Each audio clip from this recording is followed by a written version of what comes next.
Ek wil gou hier 'n paar gate in die garage kom boor. Hierdie is nou nie 'n do-it-yourself video nie, maar ek het tog gedink terwyl ek met die boor staan om vir jou te vra, dink jy daar kan enige ooreenkoms wees tussen die Bybel en 'n elektriese boor?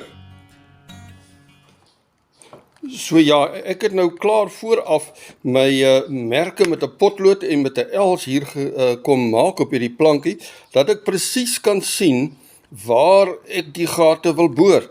Nou dan werk 'n elektriese boor mos nou baie maklik. Hy's lekker sterk, ek druk hom op die gat en al wat ek doen, ek gaan na die gat, is nou fout. Is dit load shedding? Die ongeluk is nou, hier's erg iets. Dis load shedding, die boor het nog altyd tyd gewerk, is so baie goeie boor. Maar wag, lyk dit my, hier sien ek nou 'n klein probleempie raak. Die kragprop is nie in nie. Reg, so kom ons los gou die probleempie op. Ons kry die kragprop wat natuurlik ingedruk moet wees, lekker stewig vas dat hy pas. Daar lê hy.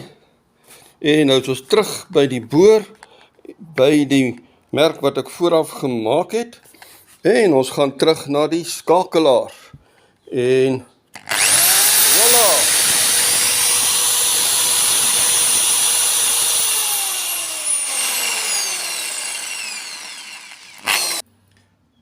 So sal ons nou 'n bietjie verder kan gesels oor die ooreenkoms tussen die Bybel en 'n elektriese boor. Baie mense dink is verskriklik eenvoudig om die elektriese boor te gebruik. Enige swaap kan dit doen, net 'n bietjie oefening en voilà, daar boor jy jou bore, jou gate. Dieselfde dink mense dikwels van die Bybel. Ek het mos die Bybel, hy is vol tekste geskrywe wat ek enige oomblik kan gebruik in mense se lewens, kan toepas, mense tereg kan wys, mense kan troos, vir myself antwoorde te kry. Dis mos nou straightforward. Maar is dit? Hier kom ons nou by die ooreenkoms tussen 'n elektriese boor en die Bybel, en ek wil sê, die ooreenkoms is, al twee werk met 'n vorm van elektrisiteit. Kom ons gaan Bybel toe en dan lees ek vir julle, sodat julle kan verstaan presies wat ek bedoel.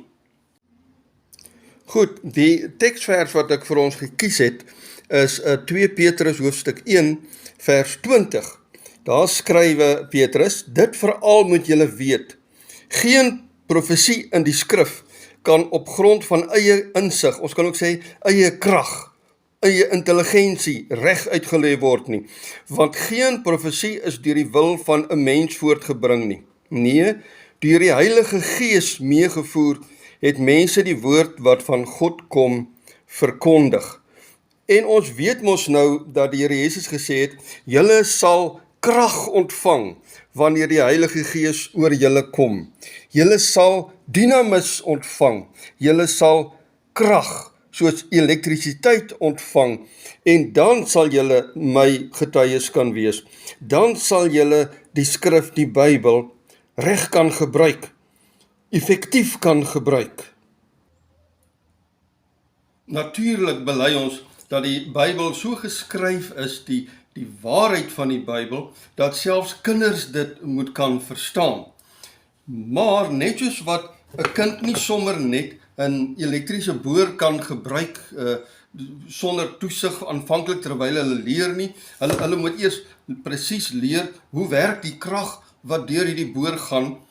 Net so is dit vir enige kind, vir enige mens nodig, wanneer jy die skrif, die Bybel van die Here regtig waar effektief wil gebruik in jou lewe, dat jy ingeprop moet wees by die Heilige Gees, dat die Gees van God deur jou werk.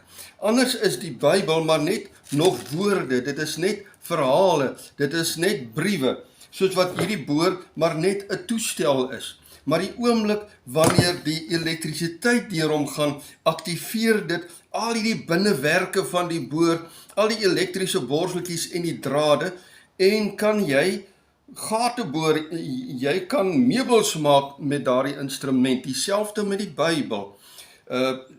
Dawid het geskrywe in daai baie bekende Psalm 119 vers 48 sê hy, ek bepeins, ek oorpeins u woord die hele nag lank. So, hy maak 'n diepte studie van die skrif. Die Bybel is nie maar net daar, dat 'n mens hom net kan oopslaan en teksverse links en regs gebruik en aanwend nie. Om die Bybel vir ons lewend te maak, het jy nodig dat die Gees van God diep in jou hart kom bly. Dit is wat nou weer in Pinkster, wat ons in Pinkster nou weer aandink, Pinkster wat om die draai lê en in baie kerke gevier gaan word. Daar het Jesus gesê, wanneer die Heilige Gees oor julle kom. En op Pinksterdag is die Heilige Gees uitgestort, sodat jong mense, kinders, ou mense, almal die skrif kan verstaan. Ja, natuurlik, dit is nie net vir geleerdes bedoel nie, dit is vir elke siel, kind, professor, ou mens, maak nie saak wat jou ras is, in jou taal is nie, wat deur die krag, die dynamis van die Heilige Gees toegerus is, wat hierdie skrif dan effektief kan gebruik in jou eie lewe, ook in ander mense se lewens. Dit is tragies dat mense partykeer hierdie Bybel so kan misbruik.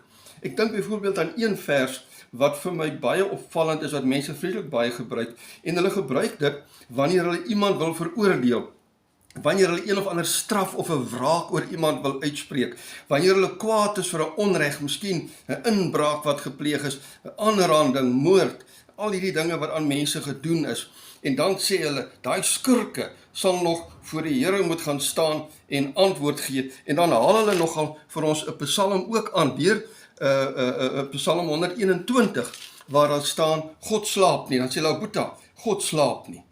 Hy sal vir hulle inhaal, maar weet jy, as die Gees van God in jou is, en jy gaan bepeins daai woorde in Psalm 128, dan besef jy, daai vers het niks te doen met oordeel nie, daai vers het alles te doen met beskerming, want daar staan in Psalm 121, ek kyk op na die berge, na die verskriklike berge, hierdie probleme wat voor my lê, hoe gaan ek ooit daaroor kom? Dan sê hulle, my hulp, sê Dawid, is in die God se naam wat hemel en aarde gemaak het.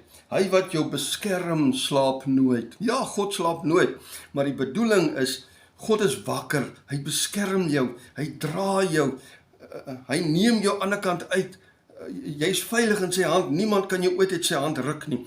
So, enige mens kan die Bybel gebruik, maar ongelukkig baie van ons misbruik die Bybel. Ons slaan dikwels mense met die Bybel.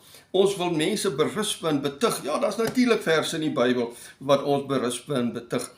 Maar dan moet ons dit doen deur die invloeisel van die Heilige Gees in ons hart, soos die krag. Anders doen ons wat 2 Petrus gesê het, in ons eie krag, in ons eie insig, in ons eie oordeele gebruik ons die Bybel. So hoe gebruik jy hierdie kragtige bron, hierdie elektriese boor as het ware, waarin jy vir mense die wêreld kan gaan oopmaak? Gebruik jy dit om mense seer te maak, om mense af te breek, om mense se moed te breek? Of kan die Heilige Gees so in jou werk, dat jy regtig waar vertroostend in mense se lewens kan gaan werk? Here God, ek kom kniel nou weer opnuut voor U, om vir U dankie te sê vir die Bybel, U woord, maar ook om vir U te vra, o Gees van God, dat U hierdie woord wat vir Dawid soeter as heuning was, vir my net so soet sal maak, so in my hart genesing sal bring, en dat ek daardie genesing kan gaan uitleef aan die wêreld rondom my. Amen.